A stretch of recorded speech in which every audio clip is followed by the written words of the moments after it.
hematopoietic diseases. I'm the chairman and founder of Global Institute of Stem Cell Therapy and Research that formed the GeoStar. In short, each first letter forms this GIOSTR, and also I'm the chairman and founder of Celebration Life Sciences San Diego, which has the stem cell clinics in Costa Rica. And these are my just positions, which I work in Japan and UCSD and University of California, Irvine, UC San Diego, Burnham Research Institute, and Salk Research Institute. And so how to go to the next slide. Here is the next slide. Okay. So with the vision of the Global Institute of Stem Cell Therapy is simple to, there we have two divisions actually, therapy division and research division. Research division, we do a lot of research related to the stem cells and publish the new findings. And then we translate our research into the therapy. So this is money eating. And of course, this is money generating. And once money is generated, we use this money to do more research. And ultimately, we do a lot of partnership and outstanding return to investors and service to humanity. That is what is our goal is.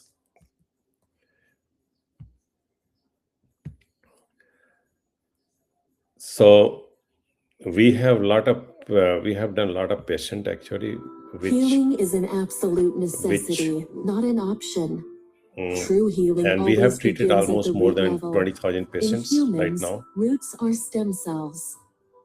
So this is the very short conventional video. Treatment methods, to rekindle the lost hopes of suffering patients, to revolutionize the modern age of medical science. I don't know if you can hear this. GeoStar welcomes you to experience the groundbreaking stem cell treatment procedures that now enable audio us to of this treat video. previously incurable diseases like autoimmune diseases, metabolic diseases, and degenerative diseases more efficiently and with almost no side effects, far outperforming traditional medical procedures. Novel cancer cellular immunotherapy has also shown remarkable efficacy for cancer patients, and thanks to the non-invasive nature of the treatment, it's reliable and pain-free. My name is Dr. Ian Baker, and I became very interested in the work of GeoStar because they represent the new frontier of healing and medical science. So I'm just diverse and trying to show that what we do, and I'm going to fast forward this video. This is one of our centers and how it looks like. We have the centers all around the world. So if you've tried everything and all the other modalities, give this a try. Come to GeoStar. To begin your healing journey, our staff will escort you to your appointed doctor's office, where the initial counseling process will begin. I have some physical condition. One is my leg. So this is no more swelling. I use my stem cells just to the about our masses. centers. GeoStar stem cell treatment facility. So now I'm coming on the main science. So we know that once about the stem cells, this has enormous potential. So I'm talking just representative stem cell here, that is embryonic stem cell, which now we are not using it, but for the general information for the audience, when the egg fertilize with the sperm, and there is a blastocyst stage, which has inner cell mass. And if we may isolate this inner cell mass, we can culture this, we can make the billions of the cells, and these cells have the ability to make all kind of organs like blood, neurons, whatever you want, muscle, bone, what. So basically the entire idea of a stem cell is to take the stem cells, culture it, and differentiate for different organs, and then finally transplant to the patient to treat any kind of disease. So that is the entire idea of the stem cell science, to treat the degenerating organ or damaged organ, because the stem cell has the capacity to regenerate or repair the damaged organs. That's their job. So that is the reason it is also called regenerative medicine. So this has endless possibilities. So now I'm coming 26 years back when I started this modern field of stem cell science 26 years back at University of California, San Diego Medical School. Very few people, almost 2000, yes, 2000 almost.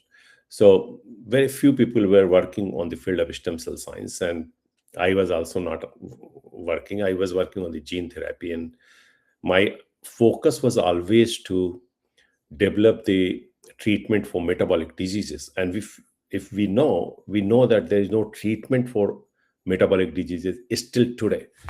What we have today is only the management of the metabolic disease. You name it, like hypercholesterol, diabetes, Alzheimer, Parkinson's, arthritis.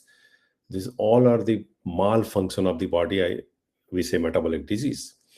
And all the modern medicine may only manage these symptoms, it cannot treat.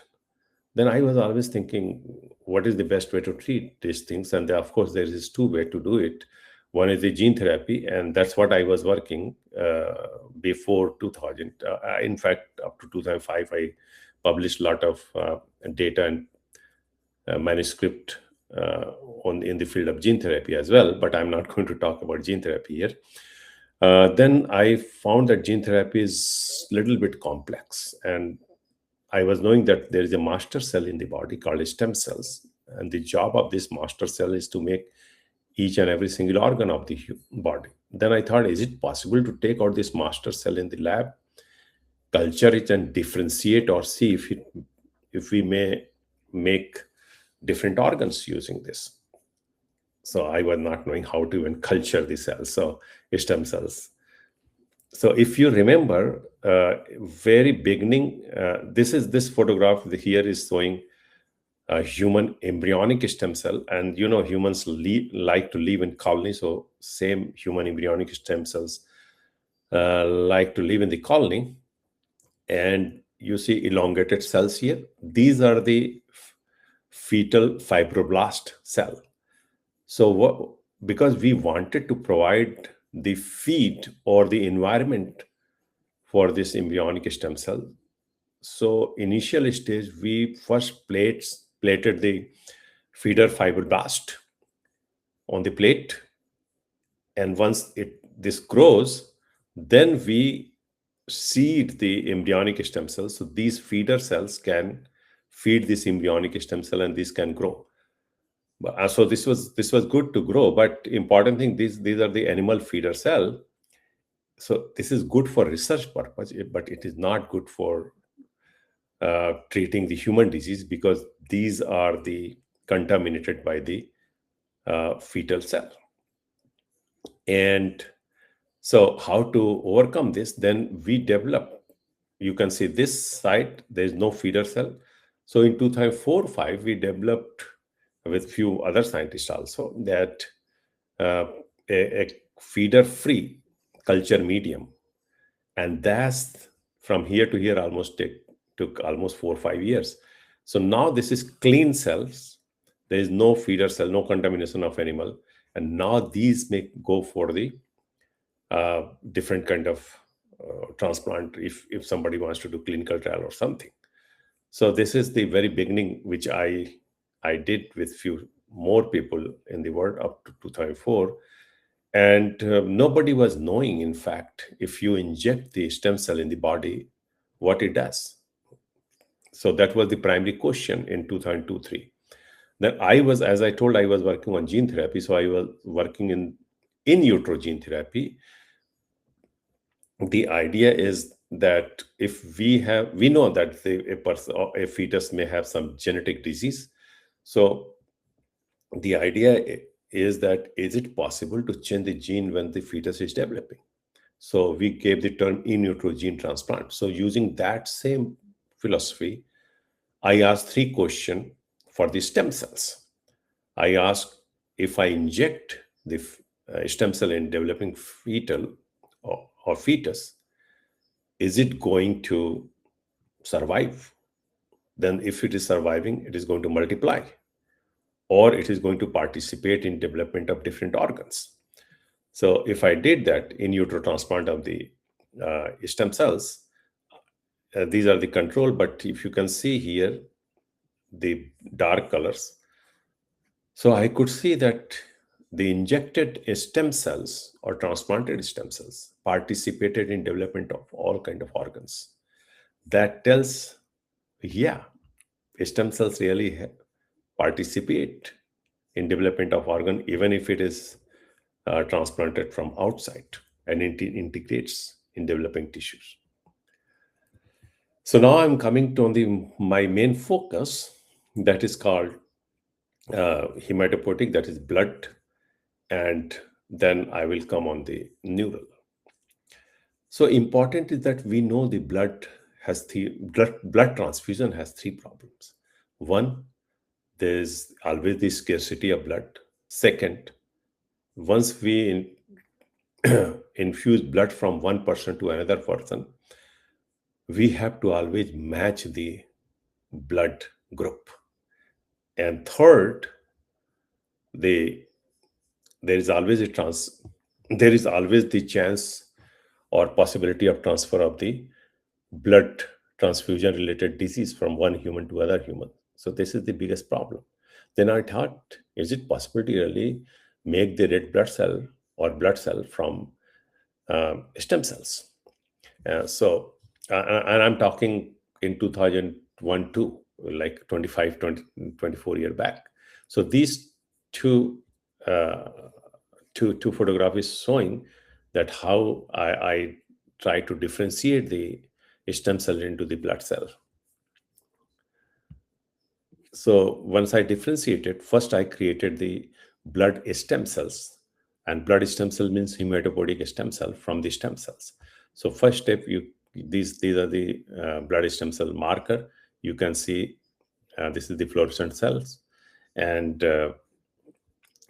after 7 days and after 14 days, and then I recheck using peroxidase staining. You can see all the brown color. That tells, yes, whatever I was seeing, this all were correct hematopoietic stem cells. These are the controls. And then I differentiated to next step from the hematopoietic stem cell, because I wanted to make the red blood cell. So I gave a specific kind of culture medium or the cytokines to differentiate these cells into the red blood cells. So before the mature red blood cell, we know it formed the erythroid or pre-erythrocyte. Mature red blood cell is called erythrocyte. So pre-erythrocyte, and this pre-erythrocyte, this cells has big nucleus, you can see this, and very less cytoplasm. And then I check the size, it like 12 to 14 micron, that is correct size. You can see the big nucleus. But the mature red blood, human mature red blood cell does not have the nucleus. So that was the biggest challenge, how to really remove this nucleus and still make this cell survive. Then I made the real mature red blood cell. You can see the donut shape. There is no nucleus. This cell is almost going to shed up the nucleus. So this is the first report, one of the first report to show that stem cells may generate the red blood cell. And this was published in topmost journal like Blood, Journal of Translation Medicine, Stem Cells 2007, BBRC 2004. So that tells that, yes, so these are the O negative. So the best part of these cells are universal donor. Okay, so we can transfuse this red blood cell to anybody because it's O negative. It does not have any kind of blood related disease because it's made in controlled environment. And now we are trying to make it in bioreactor. So once the bioreactor is, this is all under the process right now. This is just in the lab. It is tested, everything is good. But we still have to make the bioreactor for the large amount of manufacturing of this red blood cell. And that we are under the process. And it is a lot of money, which we are trying to get. So this is the blood story. And once it is done, you may understand that it may really help a lot of people. So this is the blood. Now I'm coming on the next. So same way as the blood, nobody was knowing before 2006, 5, 6, that if neurons are damaged, is it possible to repair that? Then as I told that, I asked very simple 3 questions. First, if we inject the stem cells in damaged brain, whether it is going to survive or not. If it is going to survive, is it going to multiply or not? And is it going to repair the damaged organ? So this is the hypothesis I made. So if you can see, this is the damaged portion of the brain. And then we made the fluorescent stem cells genetically modified, so it can give the green fluorescence under the UV light. So why? Because we wanted to know if we are injecting the stem cells, so we can track that stem cells. So we make green fluorescent stem cells, and then we ask, is it going to repair or not? So this is the cartoon representation. This is not the original. This is just the hypothesis. Now this is the real data, and this is published in topmost journal called Stem Cells in 2006. So once we injected the stem cell, we found that, I don't know if you can see, even little bit green, very difficult to see under the microscope, but we could see little green. But I was, after the 7 days or 24 hours actually. So after 24 hours of the injection, this was showing very little green. But then it is not enough. We cannot say that he is really doing something. And this green can be also false green, because I may be thinking, okay, I have to see the green, I have to see the green. But to make sure it is green, we did the peroxidase staining of the same thing. So if it is green, it will give some brown color. So I could find little brown color, but still it is not that much that we can say that yes, it is really doing something. Then we left almost for 1 week. Then after 1 week, we see a lot of green, and it is damaged portion of brain. You can see this green is flowing towards the damaged portion. This is the superimposed image of this green, which is going towards the damaged portion. And after 2 months, this is the damaged portion, and this is the stem cell surrounding the damaged portion. And unwanted stem cell is gone. So that is important, that unwanted stem cell must go away. So that is very good. And then we did real-time PCR to see the different gene expression, and it shows that it's first the expression was high and then it went down, because it should go down after the repair. So that's the very extraordinary report, first time to the world, showing that if a stem cell injected in damaged brain, it may repair the damaged brain.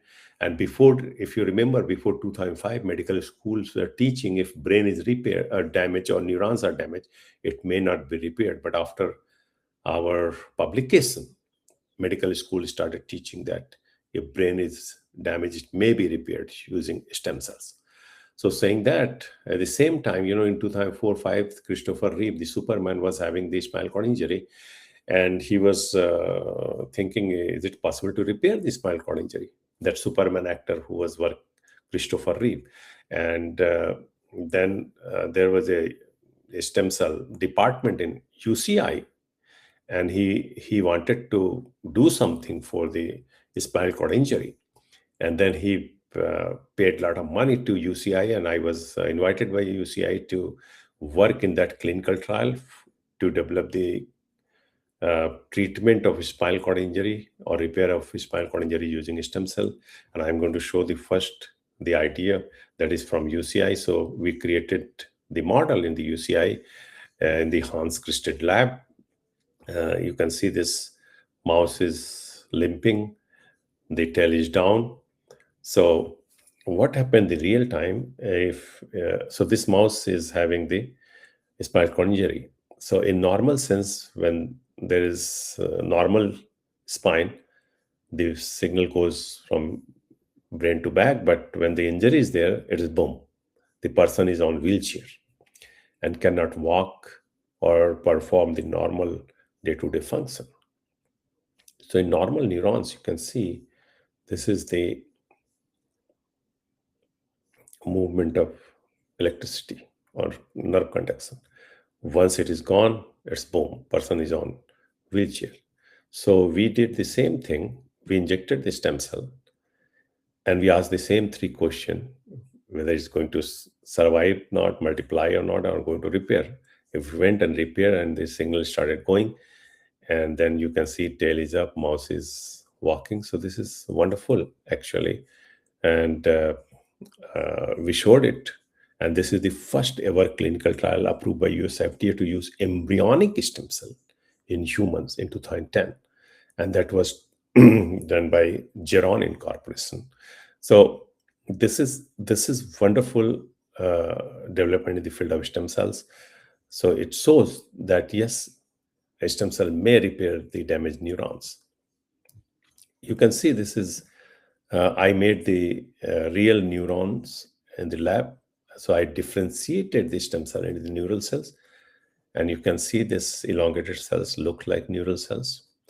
But, this looks like, to make sure this is neural cell, I use some different kind of markers, which will change this neural cells into blue or red. It shows it is neural cells, but again, if it shows neural cell, but how we know this is real neural cell? Then you can see this is heart cell, and then to know whether this neural cell is really working or not, because yes, it is neural cell, but if it does not conduct the electricity, it doesn't mean anything. So we use this neural cell and put on the heart cell, cardiomyocyte, and we allowed it to connect with the cardiomyocyte. And you see, after once it made the connection, you can see the heart started beating in the plate. So that tells, yes, the neural cell which we made is really working. Okay, so you can see. So that's about the neural thing.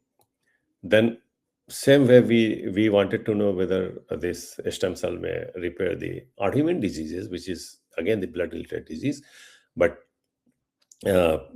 so we created a Crohn's model, and if you don't treat the Crohn's, it forms a colon cancer. So we created the Crohn's. You can see this side is the Crohn's created. This is normal intestine. And then again, we injected the stem cell, asked three questions. So once we inject it, we can see very few stem cells. And then after 8 weeks, we can see a lot of stem cells. And then we see that Crohn's, the cytokine is too high. And once we injected the stem cell, it went almost to normal. So that showed that stem cell may repair autoimmune diseases like Crohn's and all these things as well. So these are other data. Parkinson's, we treated a patient, which is amazing result actually. So you can see this lady has the Parkinson's disease. Sjogren's, migraines, the list goes on, gastroparesis. It's really kind of fun and entertaining being me because it's kind of like winning the health lotto. But I have an opportunity to get some stem cell treatment that could really help me. And I would really like to do that because I have So now a teenage daughter, and she means the world to me. So you can see that she really able to walk nicely, and this is her mother is talking now. So this is wonderful results. So we have treated, as I told, that a lot of clinical reports, which I'm not going to take time here because I think spinal cord injury, Parkinson's, arthritis, diabetes, spinal cord injury, so many patients we treated. So I'm not going to really do. This is skin psoriasis. This is just the alopecia. This is arthritis. So diabetes. So many things we have treated using the stem cells. we are the first who got the approval to use our stem cell technology for COVID patient. We were all the news and media for the COVID. The One San side. Diego-based Stem Cell Research Institute believes its discovery may have saved the life of a COVID patient on death's doorstep. Our ABC 10 News reporter John Horn explains why the new treatment could be game-changing and while we await a vaccine.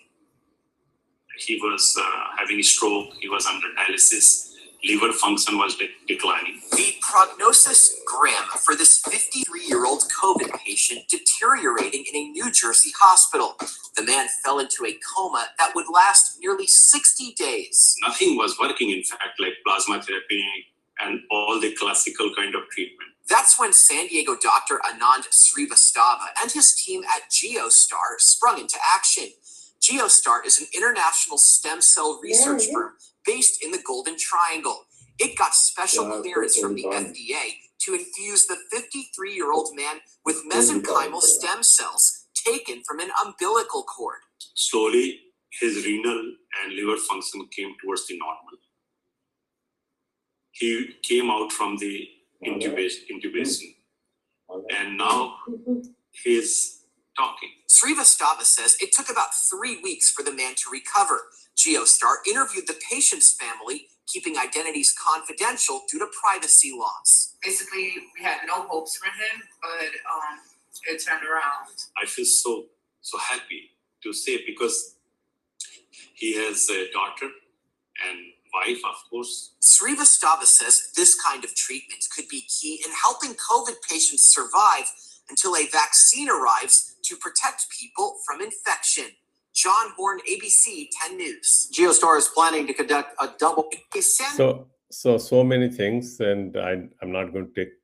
This is all my different places, meeting with different people.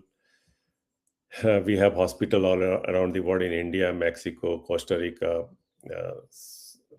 Prime Minister Modi actually inaugurated our hospital in India. So much collaboration and all these things. This is our hospitals all around the world.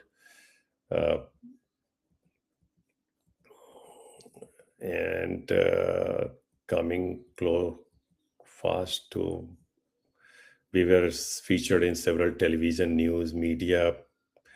I'm the in the circle of Nobel genius of the San Diego. These are the places I worked.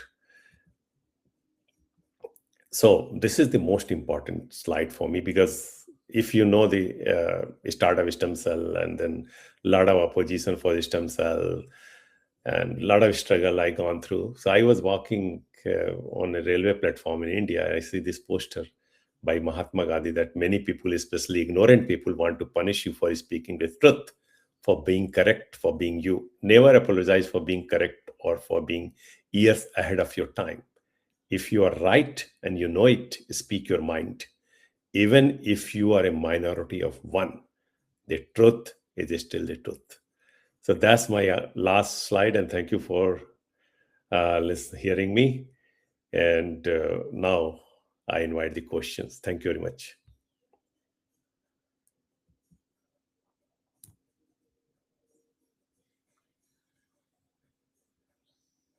Dr. Anand, doing all that. I have chills just watching those videos and the impact it had on patients' lives. So thank you.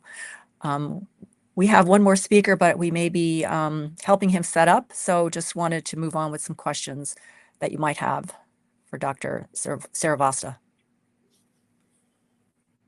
there. Doctor, we have few questions from the audience. The first question is, how effective have stem cell therapies have been treating in hematopoietic diseases such as leukemia and aplastic anemia? Yes. So we know for the leukemia and aplastic anemia, we are doing stem cell treatment. That is the classical bone marrow transplant.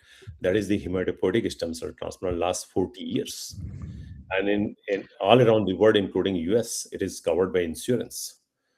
So answer is yes, you can treat these using the stem cells. Great to know that, Doctor. One more question coming from the audience. How can stem cell transplantation outcomes to be improve to reduce complications and increase long-term success? I think I missed few beginning of the words was Sure, I'll repeat interrupted. that. Yes, How can stem cell transplantation outcomes be improved to reduce complications and increase long-term success?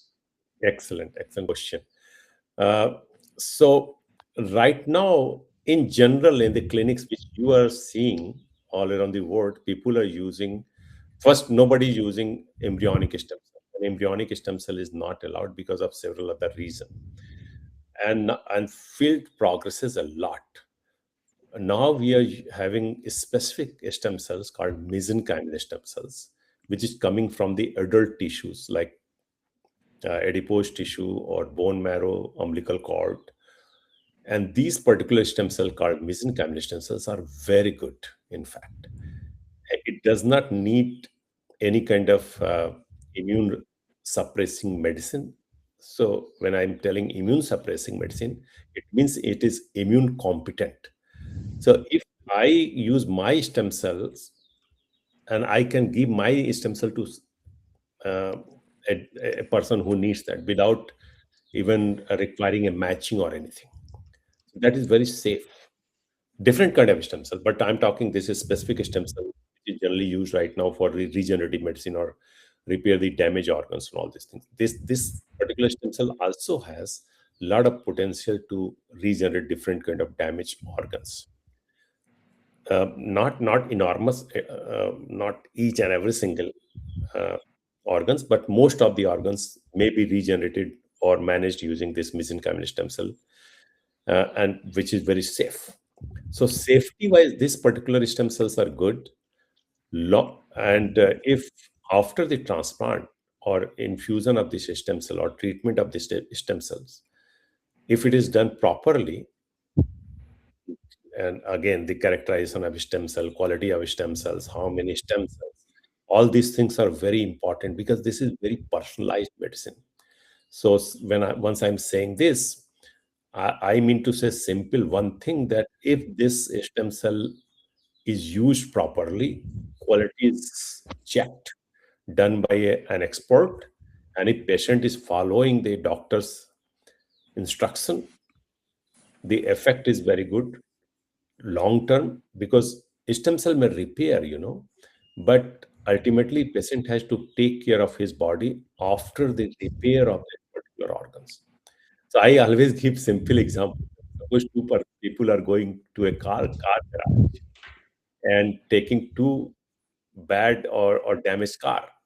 Now this car garage person make this two cars very new. One person is taking care of one car regularly and cleaning and all these things. The other person is just driving. So the other person car is again going to have problem and he has to return back to car garage person. So same with the stem cell. Once the stem cell treatment is done, a person is taking care of his body like exercise, good food habit, good lifestyle, he will have long term good effect without any problem. But if he will not follow the proper instruction and also caring the body, he may again need to return back for the treatment. And so I'm talking again mesenchymal stem cell, but there are different kind of stem cell which can be manipulated under the clinical trial and keep and give very long term much better effect. But all these things has to go through clinical trial. That's the I hope I gave the answer. Your work speaks the volume of research that you have done throughout the years, and it is really innovating and path pioneering for the research that's going to come in the future. Thank you so much for your time, and we really appreciate your participation in this conference. Thank you very much for giving me the chance to speak. Thank you. Yes, thank you. Thanks. Bye. Bye-bye.